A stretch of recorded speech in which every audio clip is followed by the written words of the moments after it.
The mapping, I can throw a couple of- It's 5 o'clock. They call the October planning commission meeting to order. Look, any changes to the agenda?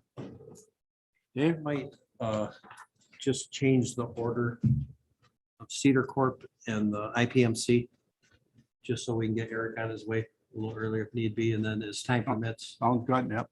put as much time or a little time into that. I wondered about that. Fine. I did the agenda. You think I would have caught that when I did it? Look for a motion to adopt the agenda. Also moved. I'll second it. Motion been made and seconded to adopt the agenda. All in favor? Aye. Aye. Opposed? For approval of the September 15th meeting minutes. I'll make a motion to approve the minutes. I'll second. Go ahead. Motion made and second to approve the September 15th meeting minutes. All in favor? Aye. Opposed? Susie or Donna? Second. Motion carried. Yeah. Dave, got the front yard fence proposal? Yeah. It's an easy one. It's just a little picket fence. Kind of control, I think, a small dog that he has. Came to me and I told him, it does have to go through the planning commission, so. Kind of drew in where it's gonna go along the front edge of the, to the left there, up to the front of the sidewalk. Over to next to the driveway, so. Just a 3-foot fence. Is there another entrance to that house other than the front there, or is that, I'm assuming he'll have a little gate there going across the. I mean, that was one of the things that we talked about at one of those other fences as far as entry for fire department and. Yeah. Yeah, safety. picket fence, or if there's a fire there, the picket fence is probably gonna go bye-bye. Well, I know, but I'm just, that is one of the things that we did the last time, so to be consistent, with us. that- Is it backyard fence? Yes. Yes, I it think is. part of it is, along that side, Looks like there, it. looks like it might be. The chain link. I think it was. if I remember it correctly. It's existing, so I didn't have to put it in the plan. He's just looking for that front yard area. You have any other questions about it? For a motion to approve the fence at 327 North Shawn Street? Also moved. Second. Motion's been made and seconded to approve the fence at 3027 North Shawn Street. All in favor? Opposed? All right. Go to Cedar Park then?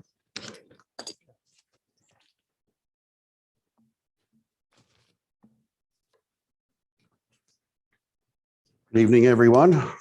Is this working? You can hear me? All right, good. So, well, it's been, I think, since the end of June since we had met regarding the land use element of the plan. A lot has happened since then. The Bucks won in 6, the Brewers had a meltdown, and the Packers are poised for a good season here. So we'll see what tone this meeting takes. I'm not sure, but Ken apologizes he couldn't make it here, not just because there's a Packer game tonight. He had another commitment, and I certainly won't take that long, so you guys can keep on schedule, but I'd like to leave plenty of time for some conversation.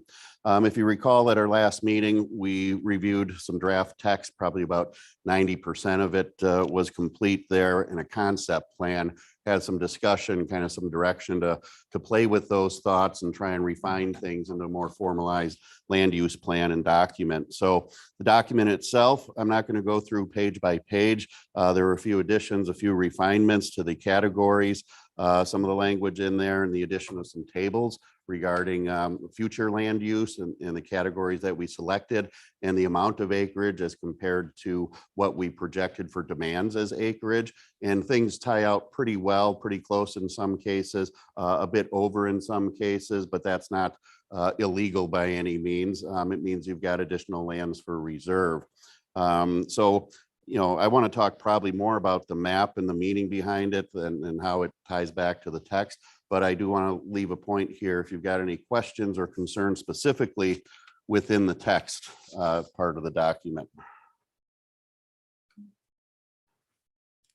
But he had ample time to look at it, I presume.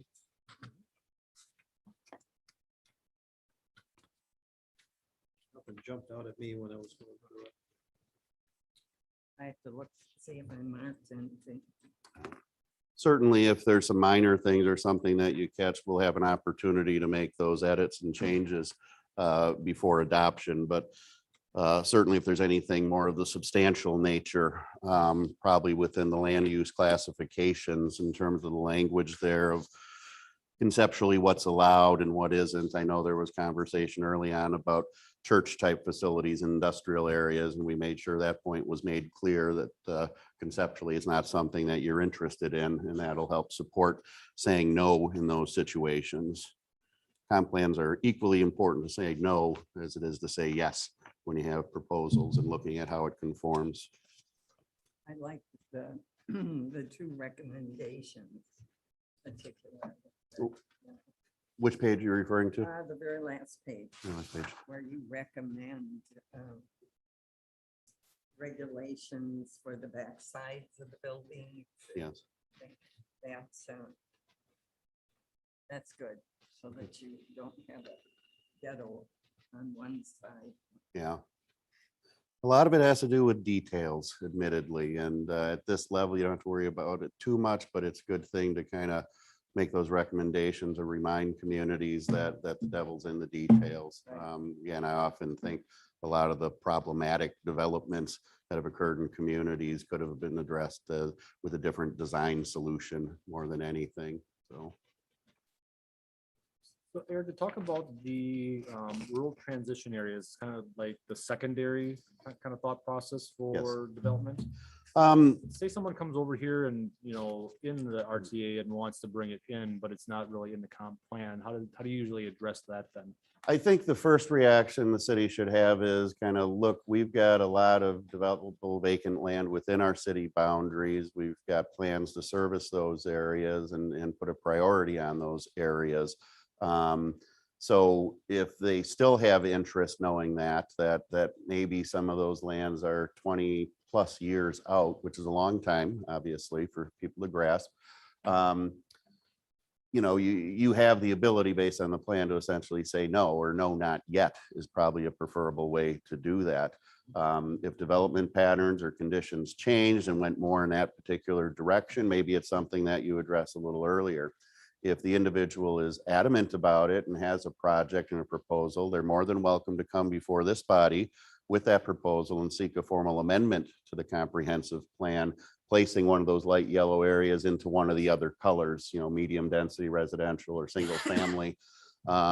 And you would have to kind of go based on the merits of the plan, the concepts of which way did we want to grow and how did we want to grow and the type of development. So I don't want to discourage you from entertaining such proposals. If you've got something big that comes in and it's well worth it from a community perspective, a tax-based perspective, those kinds of things, certainly consider it. But there's more than ample room in the community right now that you can develop without those hassles of annexation and additional steps. I think the biggest thing that you as the city should consider when entertaining proposals is provision of services, sewer and water, and is it cost effective? Equally, those areas in light yellow would also be of concern should the neighboring communities decide to put development in those areas, and utilizing your extraterritorial review powers and comment powers getting engaged. The last thing you want to see, for example, would be, where you've extended services. If I can get the right button here. You've extended services recently to the industrial park and this area. If something comes over here and wants to do a rural 2-acre lot on-site system kind of subdivision, it doesn't make a lot of sense if sewer is in close proximity. 20 years from now, their systems are going to fail and they're going to be seeking to connect to it anyway. Seen it 1,000 times out there. So It's those situations you want to be cautious that something doesn't happen in these areas that really affects the city's ability to expand that next level 20, 30, 40, 50 years out in some cases. Is there a formula that you have, that you like to have so much for recreation, so much for forest, or? Well, we've put projections in there based on projected growth, existing densities of development or presumed densities of development to kind of run those calculations. So that table in there would be sort of a guide to say, you know, look, we've got all these areas available for single family or for multifamily or commercial, what it might be. So we're not interested in going beyond the boundary, you know.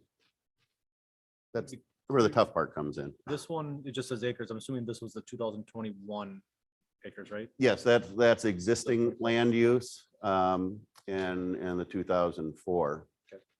So if you go, I think scroll to table 8.3.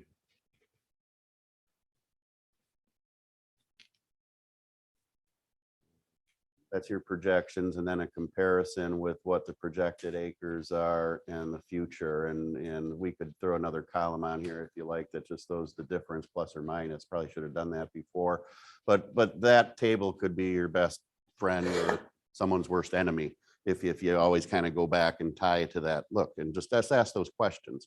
What the answer is and all the other factors, we really don't know at this point because they're not a proposal. But I think that's the way you ought to treat those kinds of things. Are you seeing any cities start to develop acreage for like solar or renewable projects, or are they more opposed to that because of the lack of tax base that they bring to the community? Well, they can provide dollars to the community and things would stay on the tax rolls. I'm not an expert on how they tax those facilities, but I do know if they're over 50 megawatts in size, which realistically you need a couple hundred acres for, there is a provision required by the PSC that payments are made to the community and they can be quite substantial. But it's interesting you bring that up because that has been a topic of conversation now the last 2 to 3 months or since we last met, that we've been getting more engaged in and more questions in and trying to get ourselves as well as communities more prepared for that. We're doing some land use planning work in the town of Clayton, west of the Fox Cities there on the west side. And there's some interest in looking at community solar, utility scale solar within an airport overlay zone because they've got height restrictions and limitations, what they can do. That might be perfect. So it's possible there might be some interest in some projects, or we're trying to make some connections to see if that can happen. But we're seeing it in a lot in rural areas with the large scale ones.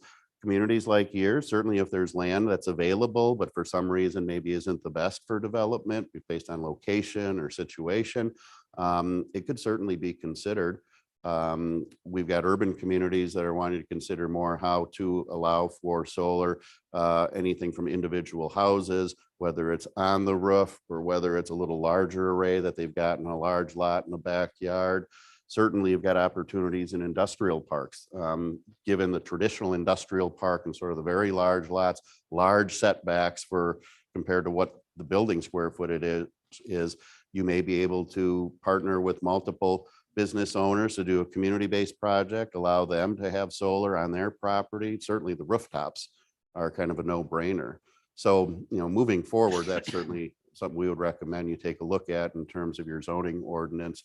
When we do an update of the entire comp plan, that can be discussed more at kind of a high level, which ultimately may, you know, depending on the recommendations, give some better authority to you, the community, to better deal with that. But it's getting cheaper. A lot of companies out there doing that. And I think it's only a matter of time before you see something, you know, outside of the community that's larger scale or opportunities within. Farming and that and solar go very well together.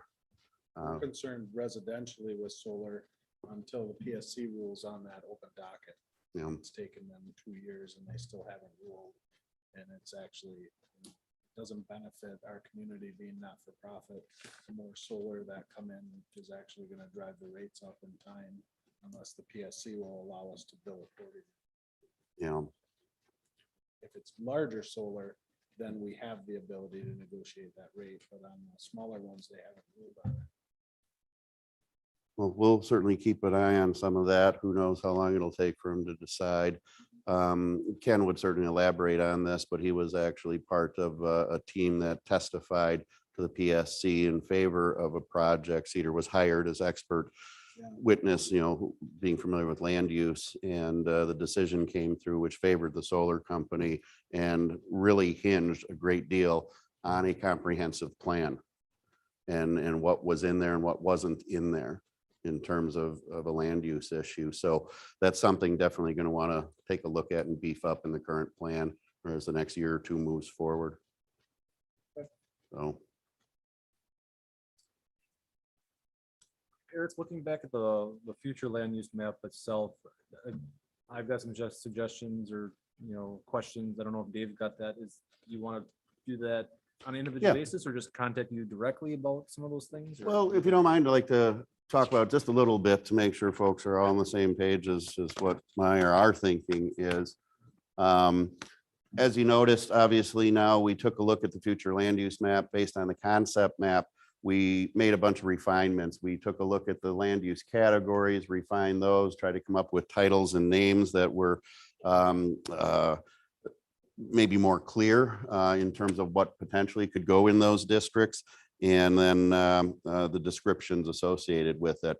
A lot of the land use map is based on sort of the existing patterns of development. Obviously, you're not going to take a core area of single family residential and then let's change that to mixed use. It's not going to happen. But we tried to utilize what we knew about the landscape to do a number of things. Maybe you can zoom out. So we get the bigger picture there. But really taking a look at the periphery, I guess in terms of existing development, redefining things in a few areas in the mixed use development category. There is a bit of a hodgepodge of different types of development in some of these areas, obviously the downtown core, but trying to facilitate the addition of residential units over time within those core areas, redevelopment of certain areas, try to get some better continuity, better aesthetics, better uses. In terms of the periphery, looking at a number of growth areas. To the south here, there's opportunities, I believe, and certainly in terms of accessibility to the highway system, kind of easy in, easy out.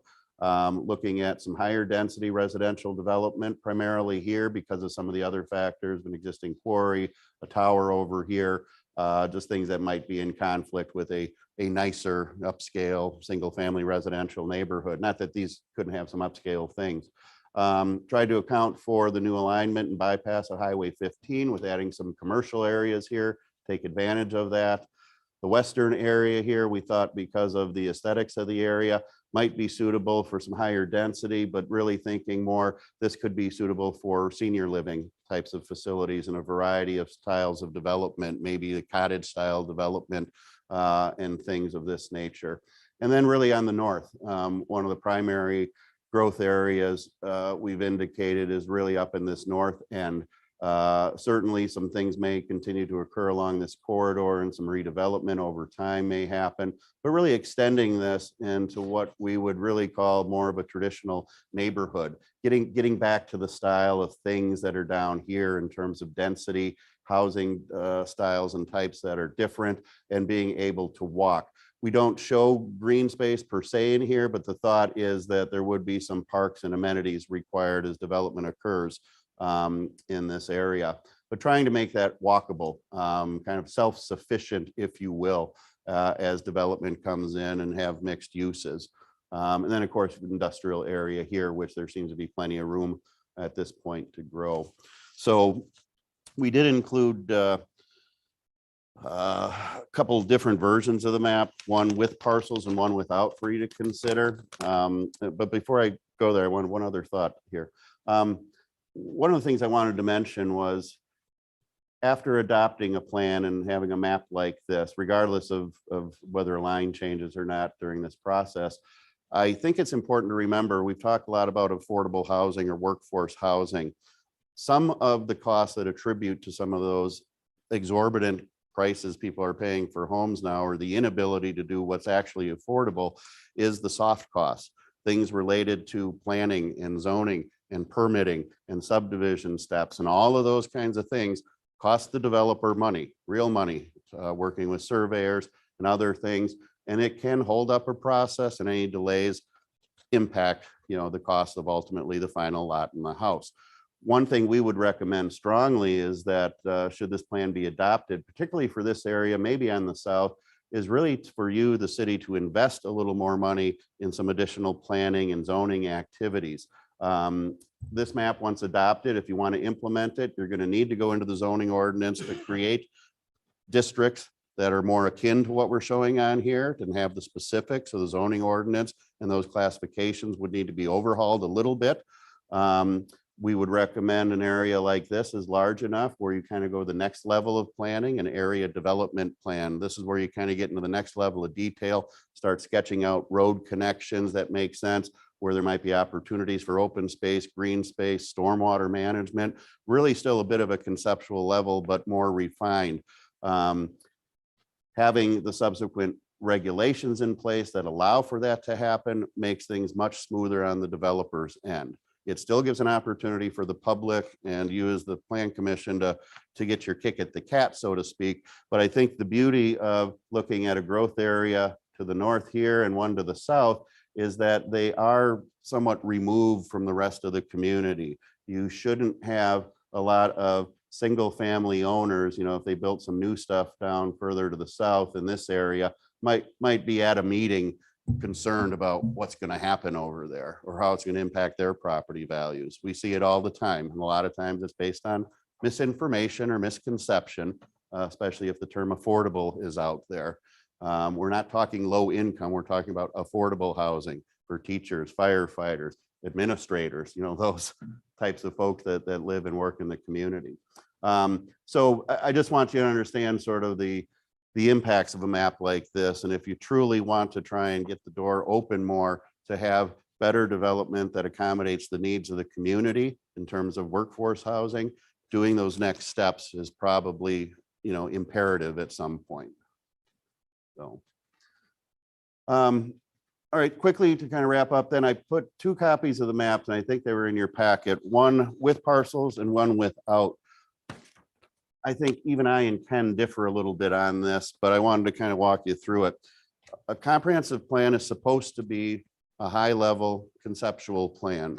And I think putting parcel lines on the map gives it the impression that it's a zoning map to a resident or a developer or somebody comes in. They can't help but think of a single parcel having a single use like a zoning ordinance would do.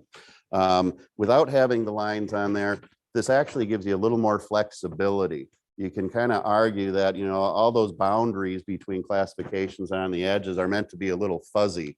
If something doesn't fit by a couple 100 feet or 500 feet, or it's just the next parcel over is being included, you probably have some wiggle room to say, that's fine, it fits the concept, we don't have to amend our map.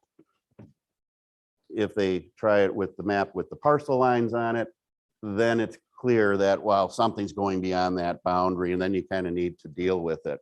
There is nothing wrong with having an internal version with the parcels on it for staff to use, for Dave to use, and Chad and others for reference and try and get some clarity, or again, specific parcels and kind of characteristics of them. But my recommendation would be in the final version of this document that the version without the parcel lines being the one that's included. So to Dave's point too, earlier, we had a conversation about his lack of familiarity with aspects of the city versus Chad and others. We can certainly assist in trying to develop a set of maps or maybe kind of a master map that you can use that has the proposed land use, that has main sewer lines and water lines, or some utility information on there that better gives you a picture of what you're looking at. But again, kind of keeping it internal. You could make it available to the public, I guess, too, but. I was just speaking with Chad, and we're looking at the map, and he goes, well, this area here is not buildable because it's got this. I'm like, oh. Yeah. So Yeah, I mean, having some familiarity with that, Yeah. what you're looking at. is Yeah. helpful, but, And that's a good point to note too. We did utilize the DNR wetland data and floodplain data when pulling this map together to make sure we honored those things, but there still may be properties out there that aren't delineated. And if you've got that knowledge and of some highly stressed properties like that, we could certainly consider pulling them off of this map. I like your concept up here on the north side. Put a little bit more planning efforts. I mean, because like the area behind, across from Walmart and things, I mean, there's been no planning or development there. So, would that spur some growth and some development, in that area and the north side? So that's an interesting concept for us to kind of look at. When you say mixed use development in the pinks, is obviously it's a combination of, I'm assuming, commercial and residential. Does that limit you in what type of either single family, multifamily? Is there kind of a direction when you say mixed use? You can think of mixed use in two ways. One being horizontal, where you have a commercial use next to an apartment building, next to a church, next to something else, and it's differentiated that way. Your downtown and some of the corridor between here and the river kind of emulates that. Or you can think of mixed use in the third dimension. If we're looking at multi-story buildings, I'm not talking skyscrapers here in New London. You could hold out for one, I suppose. It might be nice. But maybe 3-story buildings where you've got commercial or office on the first floor and apartments up above, things of that nature. So, those are the things to better define, that need to be defined in the zoning ordinance and kind of the scale and what's allowed and how those things are allowed. But conceptually, yes, it'd primarily be commercial office in conjunction with residential. There might be some institutional uses, certainly should be some green spaces weaved in there, maybe a trail system, things of that nature. But again, trying to keep that more walkable scale. Surprised to see as much multifamily. I mean, multifamily is the workforce housing and stuff is very important, but Yeah. you got quite a bit on here that I was kind of not shocked, but was like, Yeah. made you think about how much multifamily you got. I'll kind of make you step back and say, stop using just the word multifamily, because it allows for more than that in High there. density. It's for higher density, and we do have that described in the text. I'm trying to remember the density we associated with it. Or did we not specify? Page 13. More than 6 or more units per acre generally, which can come in a variety of styles. It doesn't have to be the apartment complexes. You could get that density using some duplexes, some triplexes, a lot of styles that really aren't used or haven't been used in communities north of Milwaukee. But if you go to some of the older neighborhoods in Milwaukee, they've got some on the east side, some very lovely all brick, sixplexes and things of that nature, which really add to the neighborhood and the character. They don't detract from it. So that missing middle diagram that's on that page, I think could be very helpful when you're taking a look at the range of things that might be allowed in a district like that. But the key thing is, don't walk away thinking that's just multifamily, that's just 16-plex and 32-plex apartment buildings. Could be a wide variety of things. Yep. So. And I don't think we've talked about it recently here, but what about the tiny home thing and fad or maybe not fad, but the tiny home theme? Where does that kind of fit in with everything? I think it could also fit in a district like that. It depends, if you could certainly fit 6 tiny homes on an acre of land, depending on how it's arranged.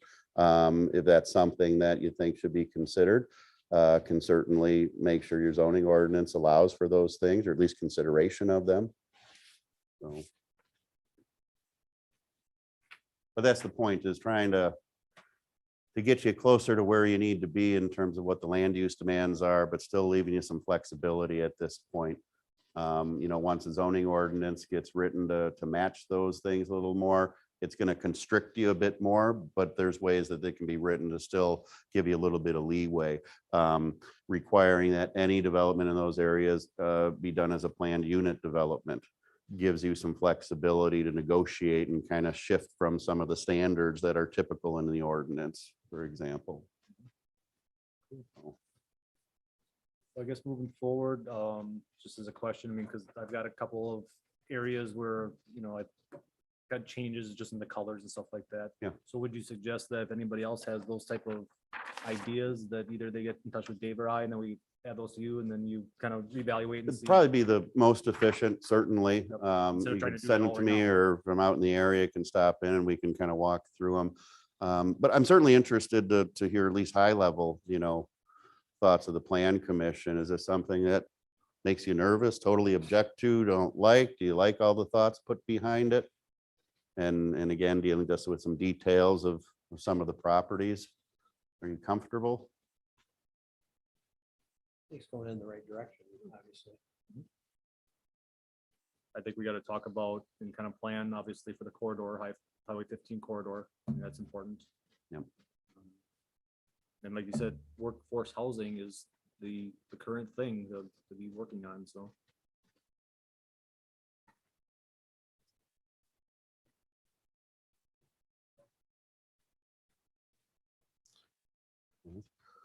When you looked at the demographics, did you see a need for senior housing or assisted living? Did you kind of notice a trend where maybe we're a little weak on that or no? Or at least for New London, because I guess I've got the impression that we do have a strong already, but I guess looking at your numbers, I don't know. I'll have to be honest that we didn't look that in depth at the figures because we were focusing more on sort of the land use aspects. We took a look at the population and the growth aspects to come up with the calculations of demands, but we didn't look at household types and those changes and the aging cohorts and such. That's something that certainly will be done as the balance of the plan is updated, and then some things can be refined.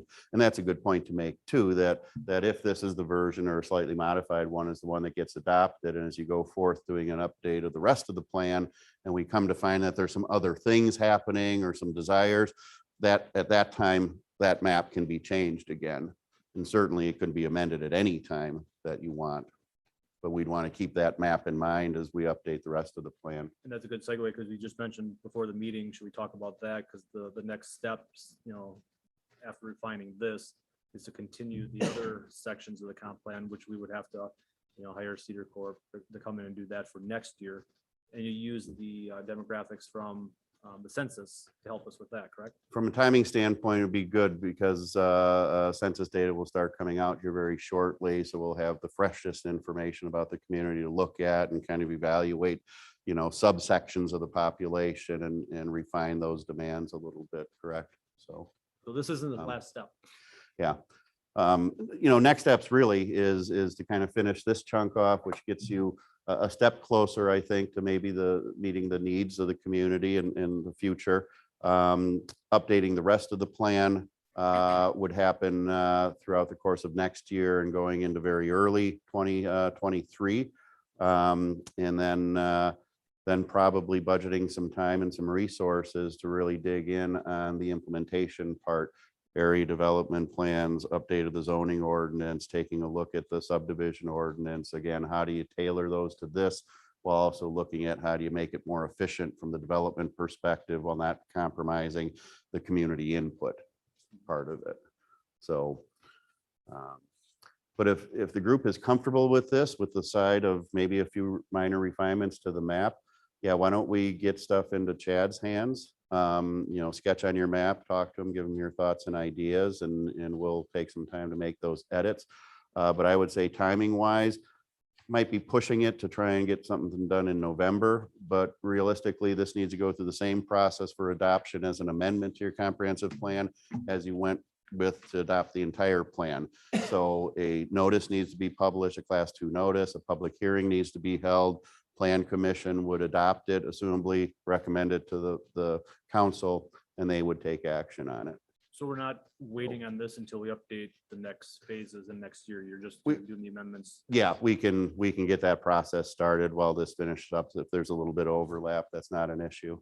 So I would argue that there's probably some work that could be done on the zoning ordinance before the full plan is adopted. Might be some overlap at that point, just so you're not behind the 8 ball on getting prepared.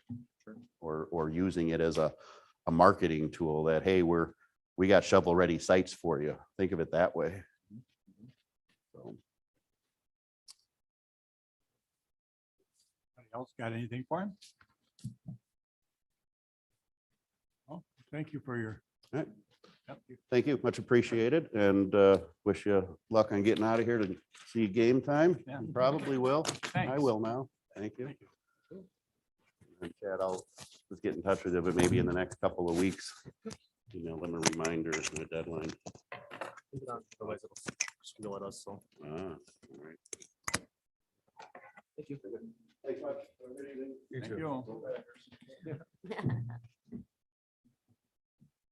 Dave, you want the further discussion on the IPM MC? Yeah, if that's what the group wants to do. I did come up with some language on the junk ordinance. Obviously, this, if we think we want to keep moving toward maybe adopting, tweaking our existing housing code or moving in a different direction with the IPMC. I'd like to see a little more fight in the language in the junk ordinance, just to give us, a little more Good capability to deal description with of stuff. junk would be nice. So Dave, can you grab your mic? I don't know if folks had time to look through any of this and make any comments or scratching the sides that, Mr. Vincent, He wants Grab you your to mic. use your oh, mic. sorry. Sorry. Make sure we capture what you're saying. So I don't know if anybody had time to start reading through the property maintenance code. I guess the big thing we need to get off our plate is if we want to kind of move in that direction, before we spend a lot of time going through it, just to maybe kind of get a consensus if that's the direction we want to go. And if we don't, then we'll probably work on our existing housing ordinance and try to make amendments to that to help us out a little bit. I'd like to see something on the junk ordinance. Yeah. I don't know how anybody else feels about that. but No.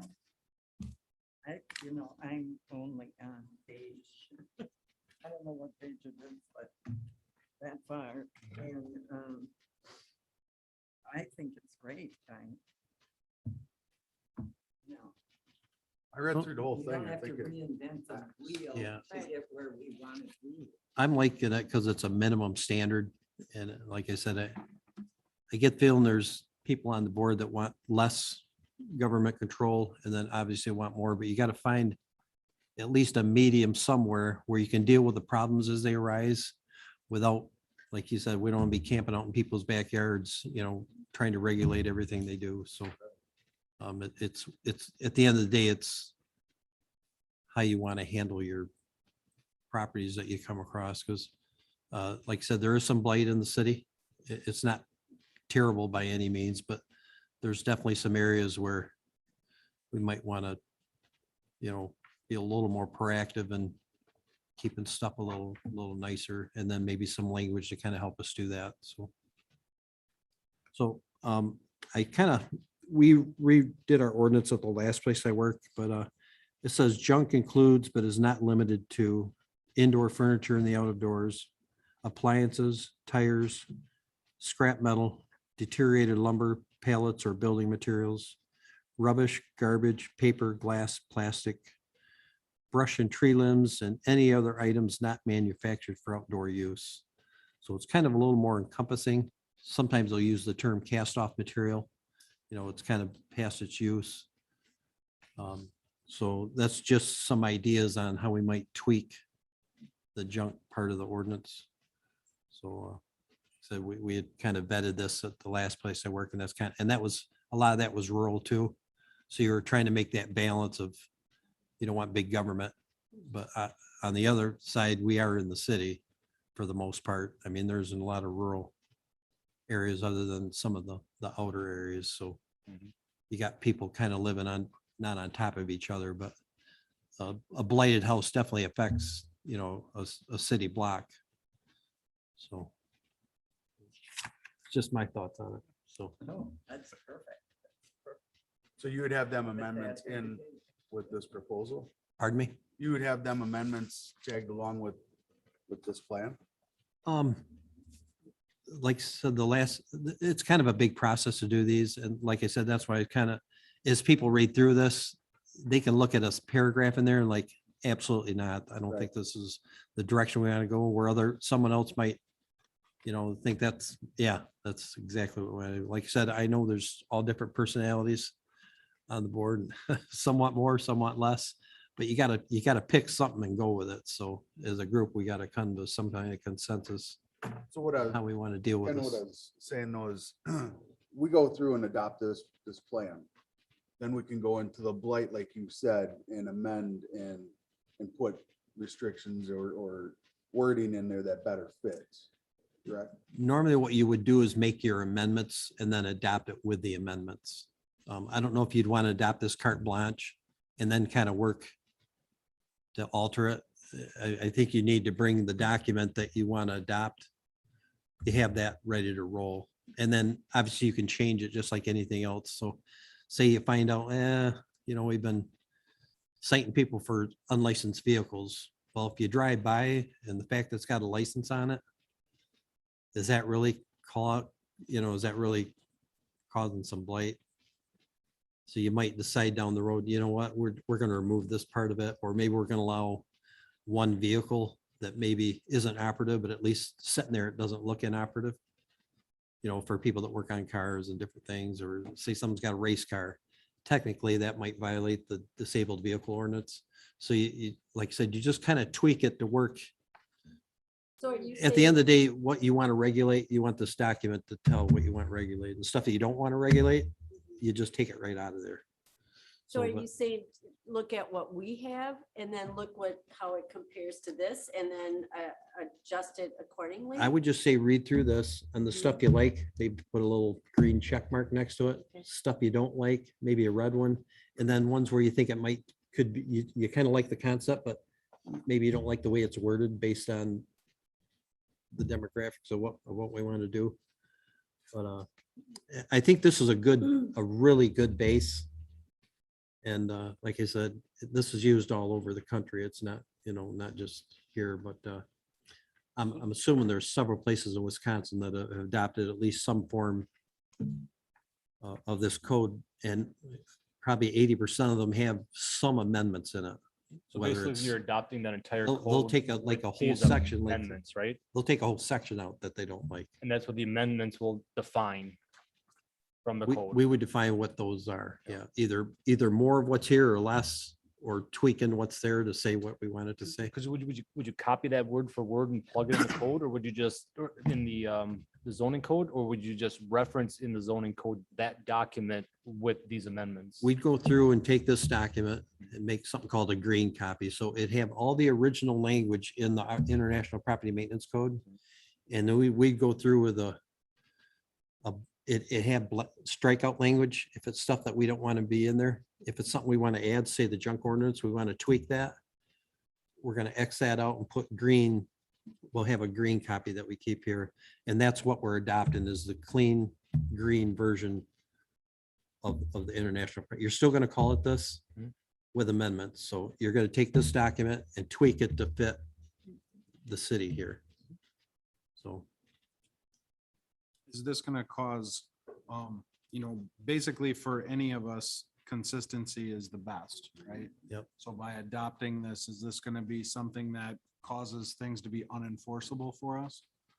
I'm hoping it makes it more enforceable, and it gives a lot clearer picture of, at the end of the day, what we're trying to do. So, Because so say they get a junk letter, it's gonna have our junk ordinance language right in there. It's gonna say, hey, this is the stuff you can do.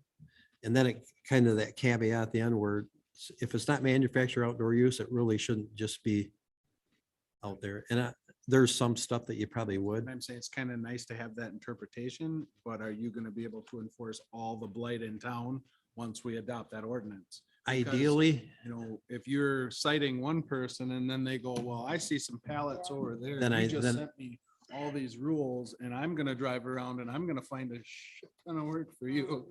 I mean, I guess that's kind of a concern for me. they is- can do that now with Okay, the right. ordinance that we have. And you do get a lot of that back and forth stuff. Like I said, this stuff, the code stuff is stuff that I've done for 20 years. So I trust me, I hear you. Soon as I write this neighbor up, well, I'm gonna go down the street and see there's 10. Yeah, okay. because And we some, have and some people will, that are some gonna will be do it. Fielding calls, obviously it has to be Yeah. considered as well, because you're not the only one that hears the brunt of it. I mean, I field a lot of calls just being at the utilities. Yep. With the same thing. Yeah. Now, we kind of did complaint only where it came from, just because, we had 500 square miles. Right. And I was only code officer for the whole thing. So, Mm-hmm. so, Thing is, and then, we're not hearing from the silent Majority. Mhm. What's I that? mean, we're not hearing from the silent majority of the people. Yeah. Right. That's what you mean. I say the squeaky wheel gets the grease. And It- that's what you're yeah. bringing to. What you're not And- hearing from is a neighbor who lives with Yeah. that, who wants to be a good neighbor and not call and complain about Yeah. their neighbor. Initially, oh, I'm sorry, I didn't No, mean to cut that's- you off. Initially, you're gonna have a lot of that, especially if you adopt it there. Right. But, maybe I think different than your group, so I don't want to be living next to somebody that's got 10 junk cars in their driveway. You know, an old busted down refrigerator. But, some people are like, hey, whatever they do, that's their business, but I think if we're gonna have something, and I think we have to have something that, yeah, you guys take the good with the bad, you're gonna get the guy that's gonna drive around town, and I had him, we called them the neighborhood Nazis, believe it or not, but that guy drove around and once a week, he'd send me 5 addresses that, so, and that's I part of the think game. This ain't no different than when we were looking at them signs that were in the right of way. Mhm. I looked around when we were doing that, I looked around this town and there's a lot of signs there. So the city is not gonna go looking for signs in the right of way. People bring it up, then you gotta address it. If, Yeah, if I, 100%. if I see something kind of out there, I've sent notices without a complaint. I mean, stuff that's obvious, but Yeah, stuff that's not a real big concern. You know, if somebody brings it up, then you're gonna go and look at it. But I was dealing with dog feces. I mean, that was my favorite. My neighbor hasn't cleaned up his dog in 2 months. I'm like, really? Yeah. But I like I think that said, anything- some of the good with the bad, but, I think anything you started, it's gonna be a lot of work in the beginning, but at the future is that the city will be cleaned up, so. Yeah, and I agree with you, you're gonna get some people that call, but the little front work now would make it a lot easier 5-10 years down the road, people will then know what to expect. Well, Yeah. and when you take the job, it's all the money. Chad, Mhm. you expect to get some, right? some people don't like it. I Well, totally I get know, it, but Then you That's don't the run for job you office, signed up for. You know, Mhm. or you don't take the job. no. So with that said, does everybody like this international plan? I mean, from what they read, I read the whole thing myself. You're amazing. I had a long flight to read it on. I love to read, but I got And 3 books going. And at first blush, did you kind of think, eh, this is way over the top? Actually, I thought it was very minimal. I didn't think there Yeah. was enough in it.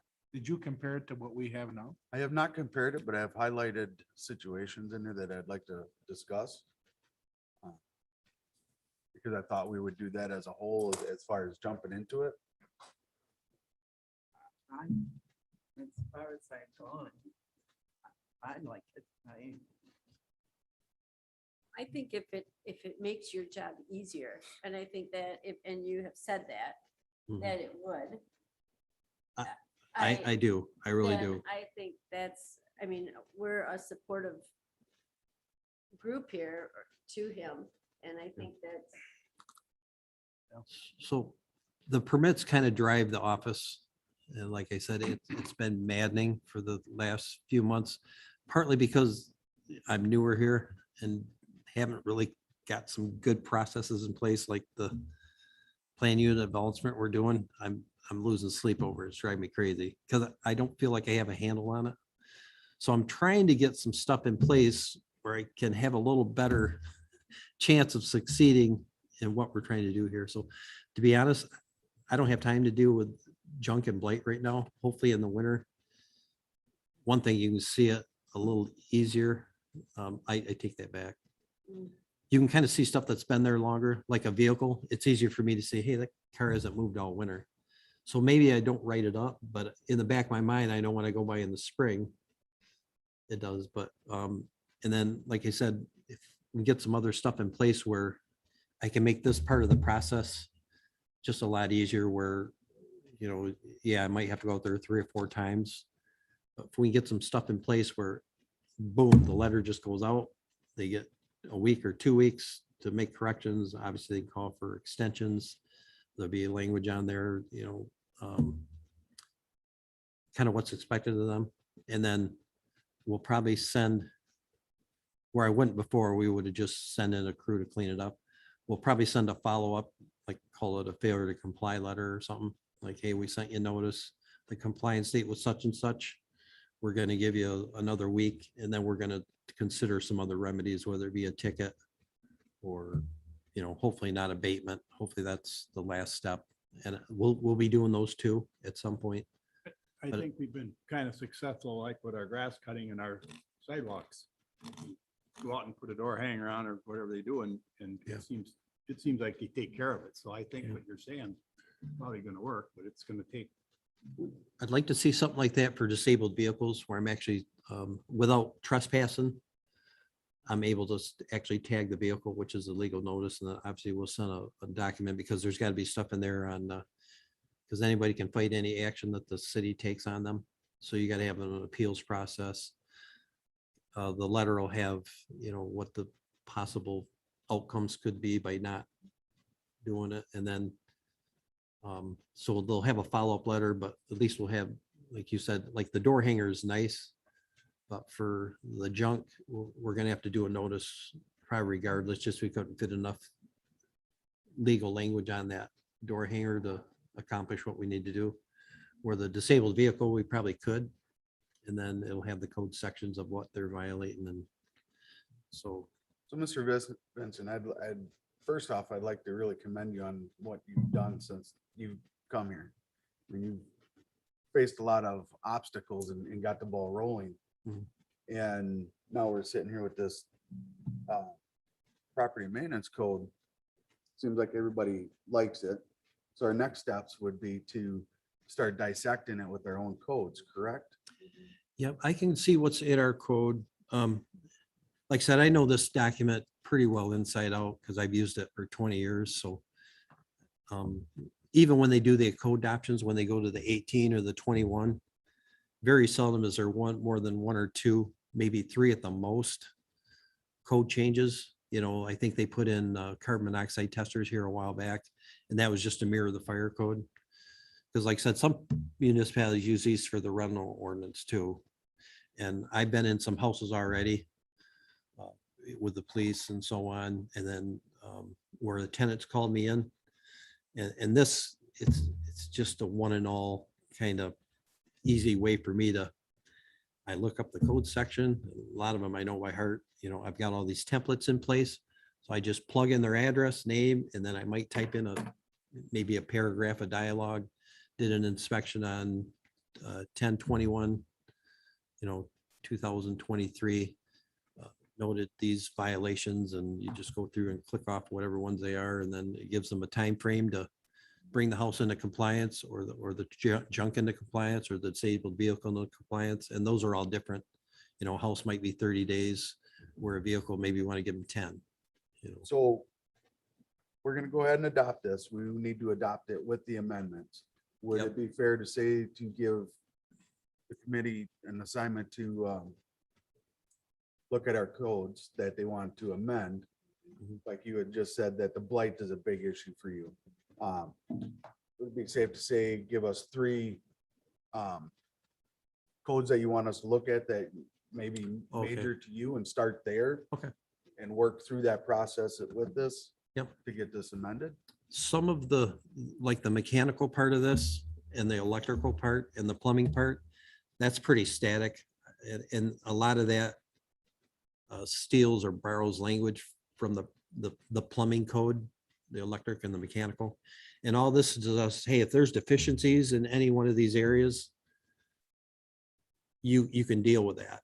And then obviously you're going to refer to the plumbing code to bring that to code, but this says, hey, you got a deficiency because your waste pipe at your kitchen sink is leaking into the, into the house or basement, or your toilet, the hub's broke. And so that stuff, I think, is pretty static. It's more the nuts and bolts stuff where we're out in the field, like writing up trash and grass. So if someone's sort of like the junk language, this is pretty close to where I think it should be. Like you said, I know there's different personalities here that might go, yeah, I don't really like that part. So if we could just other than the plumbing, electrical, and mechanical part, and there's stuff about, light in the house, how much you gotta have 8% of a square foot of the room area has to be or not artificial light, but, from a window or something. Stuff like that, I think it's not envy, something we're gonna deal with on day to day. Yeah, if I'm in a house, I'm gonna probably use this tool to deal with that house. I got one at, I think it's 214 Washington.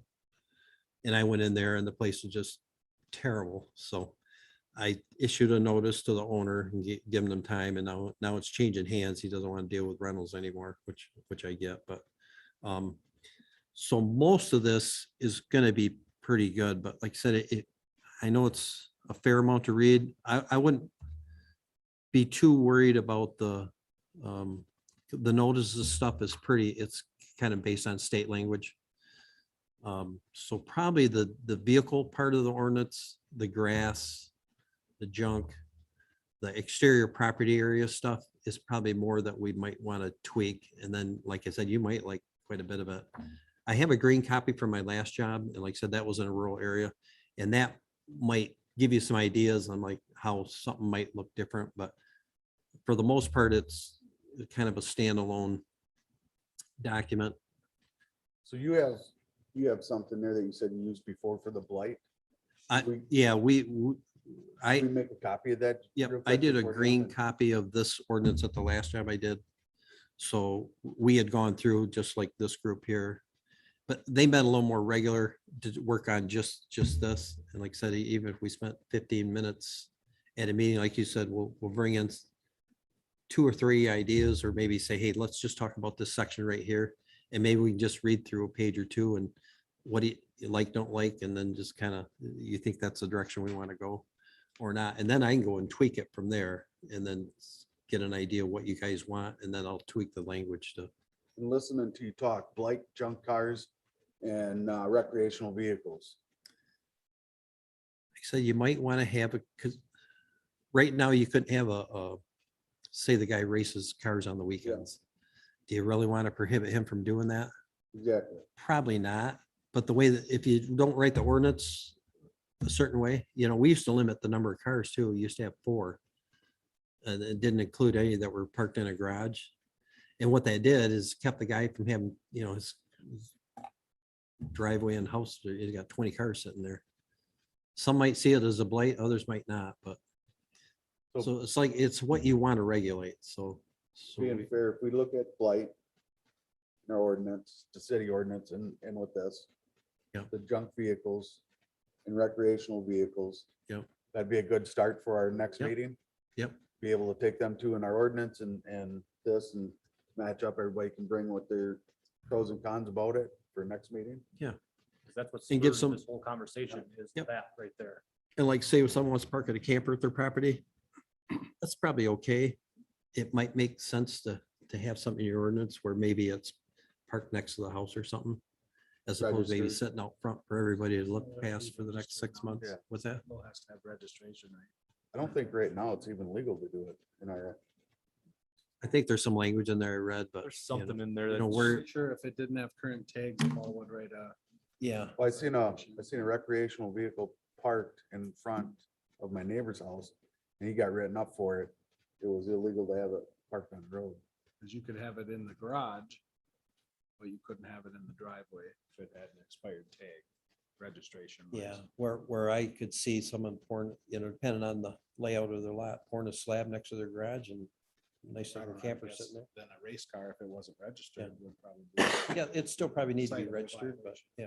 You can't register. Good. So, All right. like I said, you gotta look at it both lenses from both sides from, Yeah. it's what you, at the end of the day, what do you actually want to regulate? So you don't put something in there that you really don't want to be running all over the city regulating. So, Would we have the old Ordinance? ordinance to compare when we are doing that? yeah, we have a housing ordinance. That's because I don't have. If- copies of if you get- ordinances. If you get online, it's just I go to the, know, but it'd be easier if Oh. you had it. yeah, I'll print them Yeah, out. that's That good. printed out. Who in the needs printed office that they copies? pick up. Well, when you do ordinances, Susan. that's the only thing. We're gonna have Chad or Nicole print them out and then you pick them Okay. up in the office. Sounds good. So we'll email you a copy. Oh. Who wants paper copies as well? 3, 4. So we'll print 4 paper copies, but we'll email them Okay. as well, so you got them as Yep. well. I'll Sounds good. take the email. And like I said, I know it's a little Yeah, time consuming, but if you can just put a red X, or something you don't like. Yep. Then we can kind of compare. We got, okay, we got 6 people. And that's not the right direction we want to go in. As opposed to 2. so- That'd be good homework. That'd be a good start for everybody and. Everybody good with that then? Doing it that way? I look at all these complaints right out my back door every day. All cars, all- Yeah. Some people it doesn't bother them a bit. but they're good neighbors. Yep. Update on planning issues and agenda items. Pardon me? I said update on the planning issues and we talked, Dave and I talked a little bit about next month, deer hunting. Just before Thanksgiving. Yeah. So if no one has an objection, I would just soon cancel our November meeting unless something comes up that we have to call a special meeting on. Does that sound all right? That okay with everybody? And then the December meeting, we may run like a week earlier, so we're not getting right up on Christmas. time, Christmas. Yeah, Yeah. So, Would be the 16th of December. yeah. yeah, so yeah, I'll leave it up to you guys whether or not you want to have a meeting. That but- sound all right, everybody, on the 16th, on the Thursday? That'd be December. I don't know, it depends if there's a basketball game. And like I And said, if if we're we, out of town, if they're in town, it's not a problem, but if they're out of town, I probably wouldn't be able to make it. so if we have to do a special meeting for, to keep one of our developers or somebody in the go, then I guess we'll deal with it. Right. So, Sound all right with everybody? oh, just before we break, we did get a request in for a mural. The place they wanted to put it wouldn't have worked, so we put them off. I sent them an email that if they picked a different location for the mural that they're proposing, that we take a look at it at the next meeting. So, and I haven't heard back from them. I didn't have a phone number to call them. I just emailed them yesterday, so that may be an agenda item coming up. What did they want to put up? It was a mural, but it was at the wastewater treatment plant on one of the big tanks, and our staff had concerns on it because they need to inspect the tanks for cracks and things, and it's a secure facility. So between those two things, we kind of said, probably not the best idea, so that's what we left. Try it to at. get a picture with it. Probably won't be doing too many more of them now. It's getting cold out. I think they're gonna paint now. It's right now, it's So- perfect right here. Yeah, entertainment. So, That's all I have. If anybody has anything else. before we adjourn, I'd like to bring up that in another committee we discussed, it was brought up about changing start times.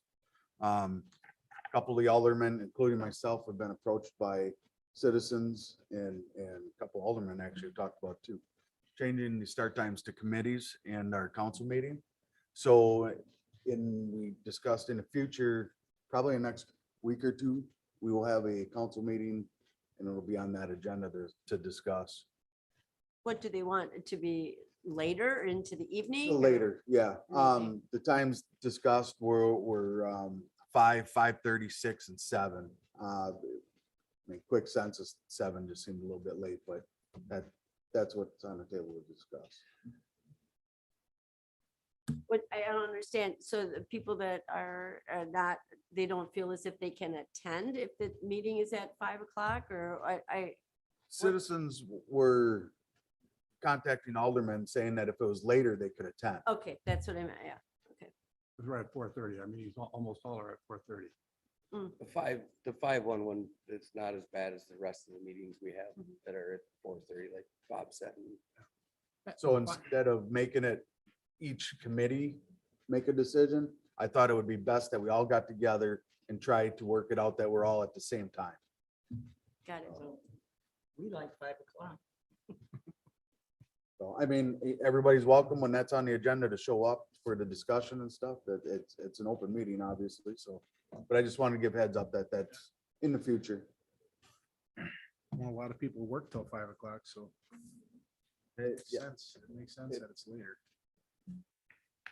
The only thing with having them too late, is sometimes like economic development can run a couple hours. Yeah.